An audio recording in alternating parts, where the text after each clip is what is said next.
সদস্যগণ, আমরা এখন আছি আর্যভট্ট গণিত পাঠশালার বিজ্ঞান পরিষদে। এখানে বেশ লিজেন্ডারি কিছু উত্তর পাওয়া যাচ্ছে। আপনারা কিছু পড়ে শোনান প্লিজ। অবশ্যই মাছ পানিতে থাকে কিন্তু মারা যায় না।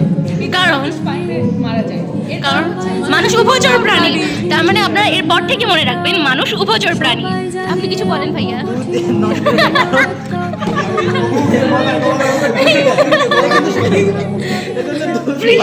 আমাদের দর্শকদের জন্য একটু পরিষ্কার করে বলবেন প্লিজ। আচ্ছা, ওটা আমি বলে দিচ্ছি। দুধ টক হয়ে যায় কারণ হচ্ছে দুধে পোকামাকড় ভাই আচ্ছা ভাই আপনার মাছ পানিতে থাকে কিন্তু ডুবে মারা যায় না। অথচ মানুষ পানিতে বেশি সময় থাকলে শ্বাস নিতে পারে না, কারণ আল্লাহ এমনভাবে সৃষ্টি করেছে।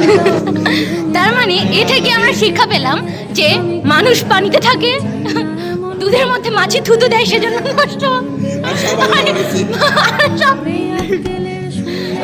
ধন্যবাদ। এরকম আরো ইন্টারেস্টিং তথ্য জানতে হলে আমাদের পাশে থাকুন, আর লাইক করুন, সাবস্ক্রাইব করুন এবং পাশে থাকা বেল আইকনে